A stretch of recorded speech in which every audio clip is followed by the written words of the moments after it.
Welcome sa Movieflix Recap. Ngayon pag-uusapan natin ang pelikula na thriller action na pinamagatang The Rain.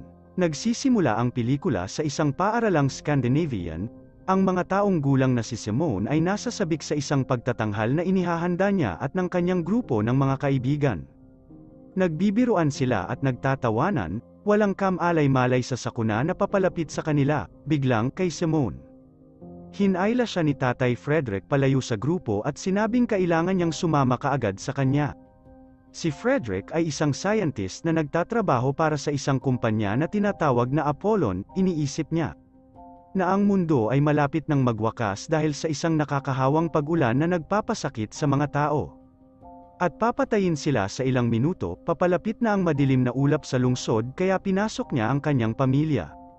Sasakyan at nagmamaneho sa mas ligtas na lokasyon, tumanggi ang kapatid ni Simone na si Rasmus na isuot ang kanya seatbelt na nakakadistract kay Frederick at naging dahilan ng pagkakabangga niya sa isang sasakyan.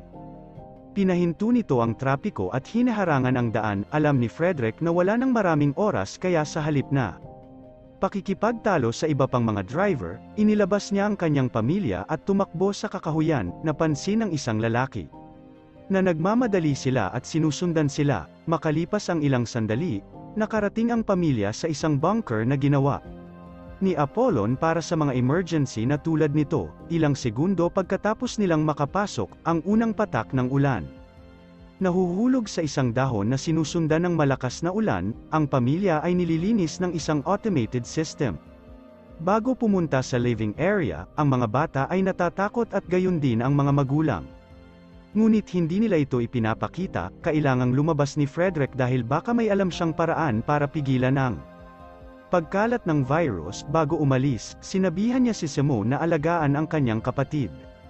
Dahil siya ang sagot sa pagtigil ng lahat ng ito, hindi siya naiintindihan ni Simone ngunit hindi naiintindihan ni Frederick. Magkaroon ng oras upang magpaliwanag. Pagkaalis niya, kinuha niya ang kanyang telepono at pinapanood ang kanyang mga kaibigan. Mamatay sa mga live stream, lahat ng nasa labas ay natatakot sa mabilis na pagkalat ng virus. Pilit silang pinapakalma ng ina sa pamamagitan ng paggawa sa kanila ng mainit na kakao ngunit maliwanag na ganoon din siya. Natatakot bigla silang nakarinig ng kalabog sa pinto ng bunker. Alam ng kanilang ina si Frederick maaaring ipasok ang kanyang sarili kaya hiniling niya sa mga bata na huwag pansinin ito. Gayunpaman, sila ay masyadong mainipin at walang muwang. Nagmamadali silang pumunta sa pinto at binuksan ito bago pa sila mapigilan ng kanilang ina. Sa labas, nakatayo sa ulan yung lalaking nakakita sa kanila kanina sa traffic. Hinayla niya si Rasmus at ay kitang-kitang nahihirapan dahil sa virus. Tumalon ang ina sa kanya at hiniling na isara ang mga bata ang pinto agad. Ayaw nilang iwan siya sa labas ngunit may atubili silang isara ang pinto. Nahihirapan siya at namatay habang umiiyak sina Rasmus at Simone, nagdadalamhati sa kanyang pagkamatay. Si Simone ay nag-aalaga sa kanyang kapatid, nagpapasaya sa kanya kapag kaya niya kahit na siya ay nasasaktan din. Sa gabi, matutulog sila ngunit nagising si Simone sa isang ingay. Sa pagsuri, nahanap niya si Rasmus ng kanyang kama. Sinabi niya na nakita niya ang kanilang ama ngunit ipinapalagay ni Simone na ito ay isang panaginip lamang.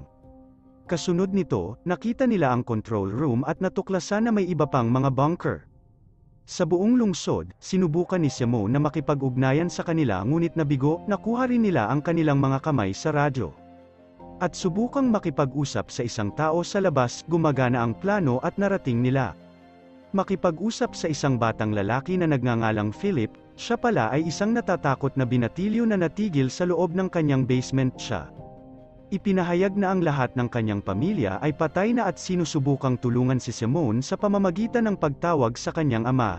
Gayunpaman, ilang sandali pa ay nawala ang koneksyon at naiwan na naman ang magkapatid. Ipinangako ni Simone kay Rasmus na babalik sa kanila ang kanilang ama pagkatapos iligtas ang mundo. Bilang ang dalawa ang nag-aalaga sa isa't isa, ang mga araw ay nagiging linggo. Taon. Ang eksena ay pumutol sa 6 na taon mamaya. Si Rasmus ay naging 17 taong gulang na. Binatilyo mula nang siya ay tumama sa lalo siyang naiinip sa araw-araw. Sinisikap ni Simone ang kanyang makakaya na umasa ngunit pagkatapos ng maraming taon ng pagkawala ng kanilang ama, Hindi niya alam kung magkikita pa sila, madalas siyang sinisisi ni Rasmus sa pagsisinungaling. Nang malaman niyang hindi na babalik ang kanilang ama, isang gabi, nagpasya si Simone na naghintay siya. Tama na, nang matiyak na tulog si Rasmus, nagsuot siya ng hazmat suit at binuksan ang pinto para sa unang pagkakataon sa loob ng 6 na taon, biglang bumalik ang alaala ng pagkamatay ng kanyang ina. Sinubukan niyang hanapin ang kanyang labi ngunit wala siyang makita, ipinapalagay niya na ito ay dapat na kinakain ng mga hayop at tumatakbo patungo sa lungsod, mayroong ilang mga marka sa lupa na nagpapakita. Siya ang daan patungo sa quarantine zone, sinundan sila ni Simone ngunit natagpuan lamang ang mga bulok na bangkay. Sa wakas ay tumama sa kanya na walang sino man ang nabubuhay sa labas ng mundo. Ang buhay bago ang virus ay kasaysayan, at ang pananatili sa loob ng bunker ay hindi magbibigay sa kanila ng anuman. Bigla siyang hinabol ng mabangis na aso at nagkulong siya sa isang kwarto. Kinaumagahan, nagising si Rasmus. Bumangon at nakita ko siya sa kusina, sinabi niya sa kanya na lumabas siya at walang nakitang tao, nagpasya sila umalis sa bunker minsan at para sa lahat sa susunod na araw, sa gabi, magkayakap sila at matutulog. Ang hindi nila namamalayan ay nakaharang na pala ang air duct ng bunker at walang oxygen. Naiwan sa loob, namatay si Simone ngunit nagising si Rasmus sa tamang oras at kinaladkad siya palabas. Pagkatapos ay ipinahayag na ang pagbara ng mga air duct ay hindi isang pagkakataon, isang grupo ng nakita ng mga nakaligtas si Simone kahapon at ginulo ang panlabas na panel ng bunker, binaril nila ang magkapatid at ikulong sila sa loob ng isang silid, ipinahayag ng pinuno na naroon sila para sa pagkain. Ngunit kinain na ni Rasmus at Simone ang halos lahat ng stock ngayon, matapos matuklasan na wala. Ang iba ay naiwan sa bunker para sa kanila, nagsimula silang umalis, kung gagawin nila, mananatili sina Simone at Rasmus. Nakakulong sa loob ng silid hanggang sa kanilang kamatayan, sa isang desperadong pagtatangka na pigilan sila.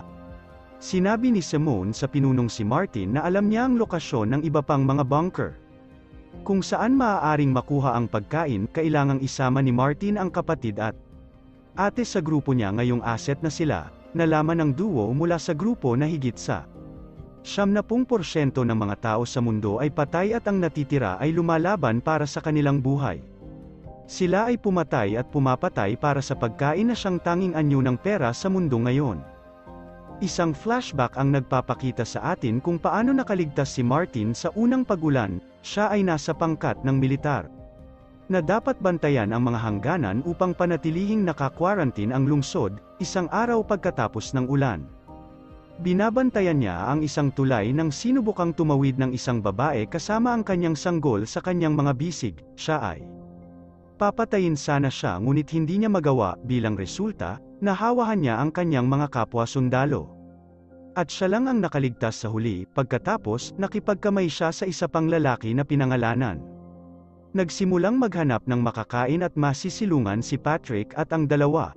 Isang araw, natagpuan ng dalawa ang isang grupo ng 3. Binubuo ito ng kanilang pinuno na si Beatrice, at dalawa sa kanyang mga kaibigan, nangako silang magpapakita sa kanila ang paraan upang makakuha ng mas maraming pagkain at sumali sa kanilang gang, gayunpaman, upang manatili sa gang.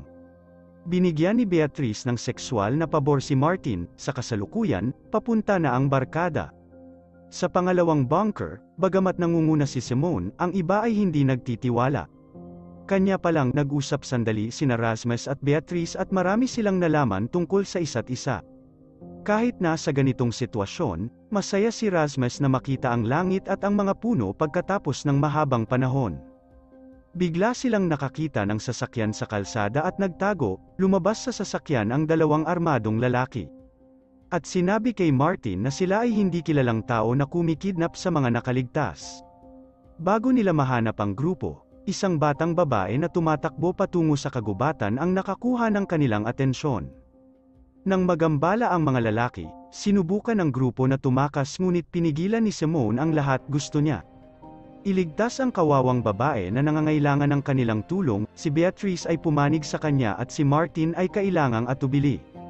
Obligado, maya-maya pa, nakita nila ang babae sa loob ng puddle, kahit na kaya niyang mawala ang mga iyon.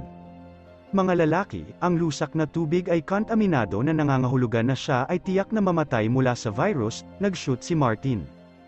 Patay na siya para mas maagang matapos ang kanyang paghihirap, nagulat sina Rasmus at Simone ngunit sinusubukan nilang makipagkompromiso sa bagong paraan ng pamumuhay, nakatira sila sa isang gusali para sa gabi kung saan nagpapahinga ang isa nilang miyembro na nagngangalang Leia dahil siya ay may sakit. Ang Rasmus ay ginawa upang magsuot ng sapatos na isinusuot ng isang nabubulok na bangkay. Siya ay maswerte na natagpuan ang mga ito dahil nakatulog si Simone ngunit si Rasmus ay may A. Mahirap ipikit ang kanyang mga mata, nilaibat niya ang gusali at nadatnan niyang nakikipagtalik si Beatrice. Kasama si Martin, nakaramdam siya ng matinding selos dahil nagsimula na siyang magkagusto dito.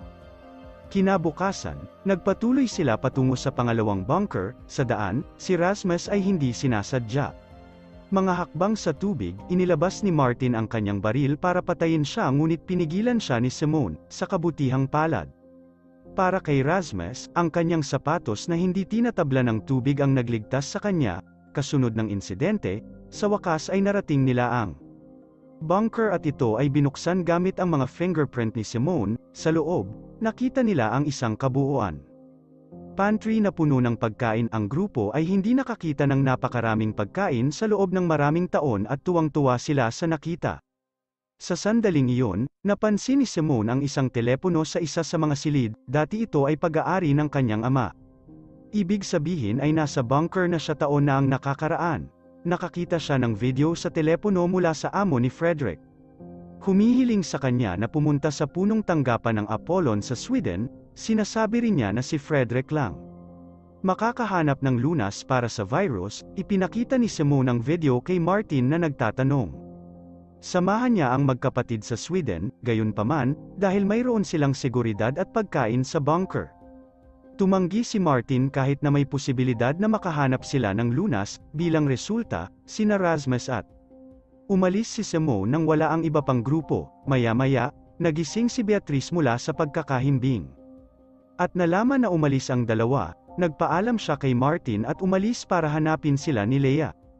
At ang isa pang miyembro ng grupong si Jean, naiwan si Martin at ang kaibigan niyang si Patrick sa bunker na hindi ikinatutuwa ni Martin. Ang natitirang bahagi ng grupo ay nagkikita sa hangganan ng lungsod ng Copenhagen at sumusulong. Nag-e-enjoy sila sa isa't isa at sila masaya na magkasama. Pagkatapos ng isang oras na paglalakad, umupo sila para magpahinga at kumain. Pumunta sina Jean at Leia isang malapit na tindahan ng eyewear para kumuha siya ng bagong pares ng salamin. Sa kawalan, ang iba ay inaatake ng mga magnanakaw na naghahanap ng pagnanakaw ng kanilang pagkain. Tumakas sila ngunit nahiwalay si Simone.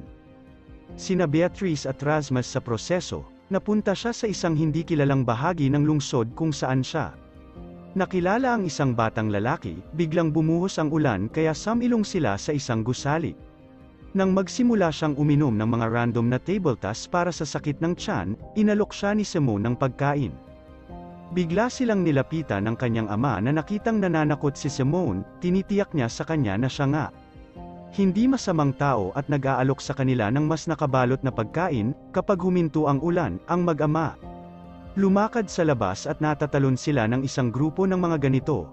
Gustong tulungan sila ni Simone ngunit alam niyang matutulungan sila nito maging tanga, kaya sa halip, tumakas siya sa ibang lugar. Sina Rasmus at Beatrice ay umabot sa isang lugar kung saan ipinanganak si Beatrice. Nagkataon na sumilong din sila sa tahanan ng kanyang pagkabata.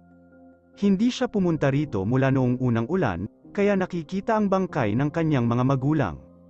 Nakakakilabot sa kanya ang nakayakap sa kama. Tinutulungan siya ni Rasmus na makayanin ang sitwasyon at pag-uusap ni Jean at Leia sa labas ng bunker at binabantayan ang patrol. Ang grupo ng mga estranghero dito, inaalaw ni Leia si Jean sa pagsasabi sa kanya na mabait siyang tao. Sa loob ng bunker, sinubukan ni Simone na tingnan ang nasaksak na sugat ni Rasmus. At napagpasyahan na kakailanganin nila ng doktor upang gamutin siya pagkarinig nito. Nagpasya si Martin na lalabas sila sa gabi, sa kasamaang palad, dahil si Rasmus ay malubhang nasugatan. Sinabi sa kanya ni Simone na kailangan nilang humanap ng ibang solusyon para makaalis sa lugar Martin noon. Nagmumungkahi na nakawin nila ang isa sa mga sasakyan ng estranghero at pinaalis kasama si Rasmus. Kasunod ng plano, naglakad si Simone patungo sa gusali kung saan nakita ni Leia ang pagpapatrolya. Estranghero minsan, matapos niyang makita ang isang lumilipad na drone na sumusunod sa kanya, nagmamadali siyang pumunta. Gusali at nakatayo sa gitna ng isang malaking silid na parang bulwagan, sa sandaling maskan siya ng drone. Isang grupo ng mga estranghero ang dumating doon sakay ng isang kotse at sinubukang hulihin si Simone, sa kanilang pagtataka. Naroon na ang buong grupo ni Simone na naghihintay sa mga estranghero, Patrick, Jean, Beatrice, at Leia. Salakayin ang mga estranghero at kunin ang kanilang mga sandata, samantala, nauna si Martin at nagtanong sa kanila. Ang pader na nakahiga sa isang lugar sa bayan, ngunit ayaw sumagot ng mga estranghero, maya-maya, napansin ni Jean. Isang tato ng ahas sa isa sa mga braso ng estranghero at nabigla na parang may naalala ito sa kanya. Napaka-tragic na bumabagabag sa kanya, pagkatapos ay tinawag niya si Martin at iminumungkahi na patayin niya ang bawat isa sa mga estranghero. Sinisikap ni Simone ang kanyang makakaya na pigilan si Martin na gawin ito, ngunit nagpa siya ang huli. Pagkatapos ay hiniling ni Martin sa grupo na hintayin siya sa sasakyan habang tinatapos niya ang trabaho. Makalipas ang ilang sandali, nakarinig ang grupo ng 3 putok ng baril, na pinaniniwalaan nilang inalis na ni Martin ang mga estranghero. Sa susunod na eksena, habang ang grupo ay patungo sa hilaga, ipinakita sa amin ang isang flashback mula sa inisyal. Mga yugto ng paglaganap ng virus kapag si Jean ay naninirahan sa isang mabait na pamilya, ang munting anak na babae ng mukhang mahal ng pamilya si Jean at hiniling na manatili siya sa kanila ng ilang oras, isang araw. Habang si Jean, ang ama ng pamilya, at ang anak na babae ay nasa loob ng kanilang kamalig. Naghahanap ng isang bagay, ang mga nagpapatrulyang estranghero ay dumating sa labas at pilitin ang ama na sumama sa kanila. Nang tumanggi ang ama, agad siyang binaril at pinatay ng mga estranghero. Nakapagtataka, ang estranghero na bumaril sa ama ay may tato na ahas sa braso, mamaya, sila din. Hulihin ang ina at dalhin sa kanila. Sa panahong ito, tinakpo ni Jean ang bibig ng batang babae para pigilan siya sa pagsigaw. Gayunpaman, pagkatapos umalis ang mga masasamang tao, siya ay nalulungkot sa paghahanap na ang batang babae ay nalagutan ng hininga hanggang sa mamatay. Sa kasalukuyan, hinahanap ng grupo ang lokasyon ng A. Doktor at dumating sa labas ng kanyang bahay, nilapitan sila ng doktor na may dalang baril at pagkatapos mapansin. Malubhang nasugatan si Rasmus, pumayag siyang tumulong habang tinatahi niya ang kanyang sugat. Binanggit ni Simone na ang kanyang ama ay nagtatrabaho para sa Apollon, matapos marinig ang pangalan ng kanilang ama, ang doktor. Binanggit na kakailanganin ni Rasmus ng tetanus shot at hinihiling sa kanila na sundan siya sa susunod na lokasyon. Inaakit sina Simone at Rasmus palayo sa grupo, dinala ng doktor ang magkapatid sa sarili niyang bunker, at nagyaya sa kanila na pumasok sa loob. Sinusundan din siya ng mga kapatid, sa kabila ng walang ideya kung ano ang nasa loob. Pagkatapos nilang makapasok, itinali ng doktor si Rasmus sa isang upuan at inihanda ang isang nakakalason na iniksyon. Patayin siya. Binanggit din niya na si Frederick ang nag-imbento ng virus at sinisisi siya sa pagkamatay ng kanyang mga anak. Pagkatapos ay hinawakan niya si Simone sa kanyang leeg at itinali ang kanyang mga kamay ng isang lubad. Sa kabilang banda, habang si Patrick, Martin, at Jean ay naghahanap ng pagkain sa loob ng bahay ng doktor, dumating doon ang mga nagpapatrulyang estranghero. Nakikita ang tato ng ahas sa isa sa mga kamay ng estranghero. Napagpasyahan ni Jean na hindi sila pinatay ni Martin noon at nagmamadaling lumabas na may dalang baril. Nilapitan niya ang may tato na estranghero at binaril ito sa kanyang ulo, na agad na ikinamatay nito. Gayunpaman, siya ay hinuhuli ng iba pang mga estranghero para sa kanyang mga aksyon. Hindi nagtagal, lumabas ang grupo mula sa bahay. Isang pabalik na ruta at dumating sa labas ng bunker, tamang-tama kapag ang doktor ay malapit ng mag-iniksyon ng lason. Sangkap sa Rasmus, pumasok si Patrick sa bunker at binaril siya hanggang sa mamatay. Pagkatapos nito, ang grupo dumaan sa kakahuyan at huminto sa isang bahay. Nagpa siya na doon magpalipas ng gabi. Makalipas ang ilang sandali, pagkatapos makapasok ang iba pang grupo sa bahay, Hinarap ni Patrick si Martin para hindi pinapatay ang mga estranghero kapag nagkaroon siya ng pagkakataon. Sa halip na sisihin, sinabi ni Martin kay Patrick yun. Siya ang tumanggi na tulungan si Jean at binanggit na siya ang may pananagutan sa kanyang kapalaran. Pagkarinig nito, nakatayo si Patrick sa labas at naluluha mamayang gabi habang umuulan sa labas. Ang grupo ay nagdadalamhati sa pinaghihinalaang pagkamatay ni Jean at nagpalipas ng gabing magkasama. Kinabukasan, nagpa siya ang grupo na umalis sa lugar at maghanap ng panibagong matutuluyan. Kinuha ni Simone. Lumabas ng techno map at sinusubukang hanapin ang alinmang Apollon bunker sa malapit. Gayunpaman, isang bigo si Patrick. Sigaw kay Martin dahil sa paniniwala niya kay Simone at pumanig sa kanya. Nang makita ito, inilayo ni Leia si Patrick. Ang grupo at umamin na miss na rin niya si Jean. Habang nag-uusap ang dalawa, may narinig silang tunog ng kampana sa malapit. Sinundan ng grupo ang tunog at hindi nagtagal, nakarating sila sa harap ng isang malaking bahay, na ang lokasyon ay hindi ipinapakita sa kanilang techno map, dahil malapit ng umulan at dumidilim na. Nagpasya silang sumilong sa bahay. Ilang sandali pa, nilapitan ng grupo ng mga pinuno ng bahay, na humihiling sa kanila na iwanan ang kanilang mga armas kung gusto nilang magpalipas ng gabi doon. Dahil walang ibang pagpipilian, iniabot ni Martin at ng grupo ang kanilang mga armas at pumasok sa lugar. Hindi nagtagal, ang grupo ay tinanggap sa loob at binigyan ng isang silid upang magpalipas ng kanilang gabi. Kinabukasan, isang matandang babae, si Karen ang nagbukas ng pinto at ginaisang ang grupo. Siya. Pagkatapos ay ipaalam sa kanila na handa na ang almusal, ngunit iminumungkahi nilang maligo at maglinis ng kanilang sarili.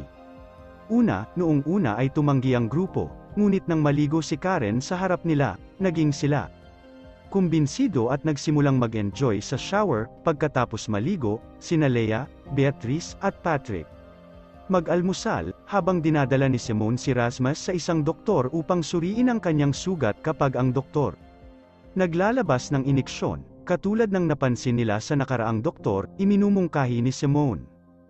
Iniinspeksyon niya ang sugat nang walang anumang gamot na pampakalma. Habang ang doktor ay nasa ito, si Simon ay matalinong nagnakaw ng inilagay ang iniksyon sa mesa. Nang maglaon, siniyasat niya ang iniksyon at nalaman na mula kay Apollon.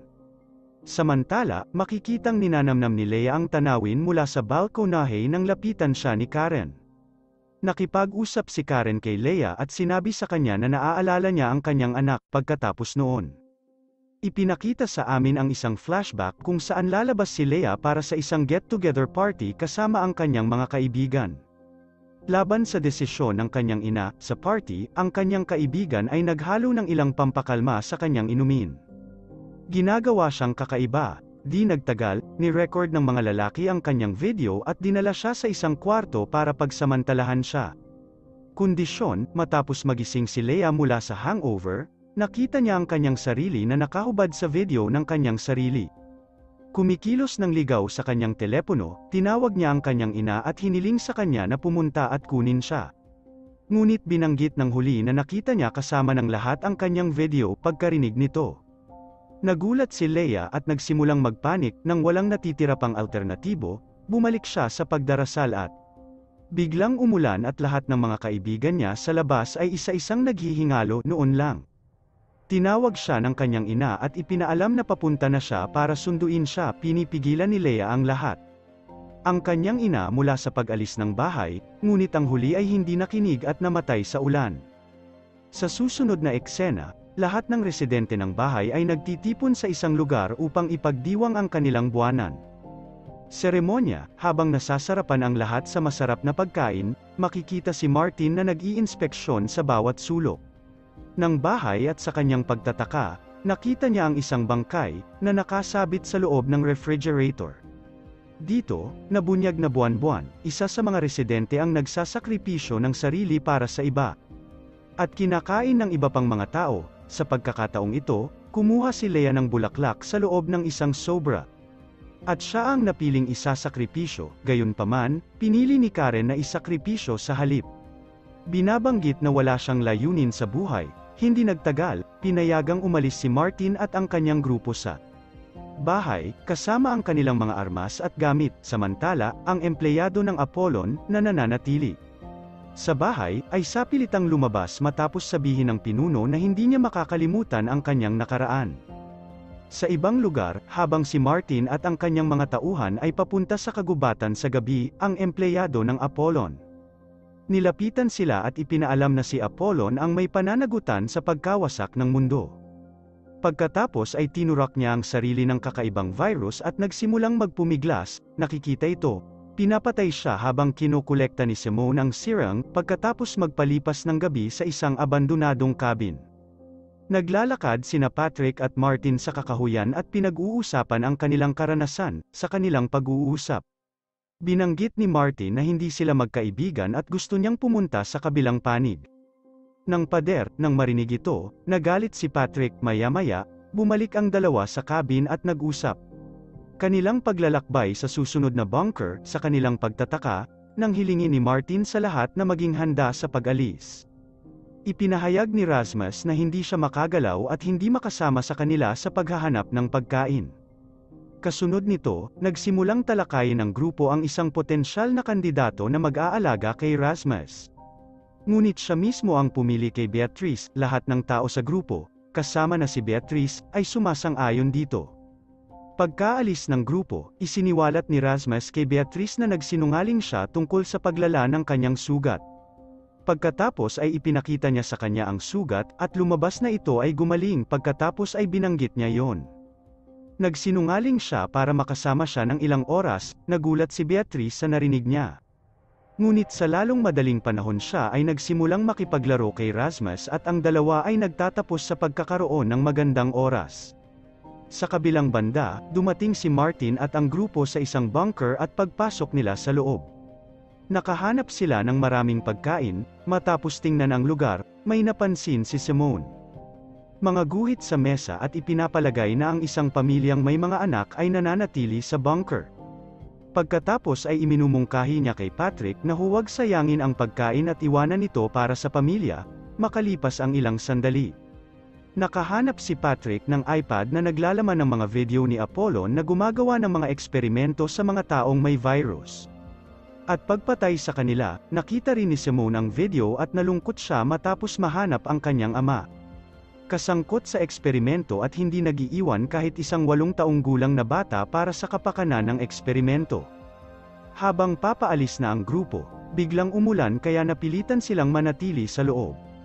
Sa susunod na eksena, malakas uminom si Patrick at ipinahayag ang kanyang galit kay Martin.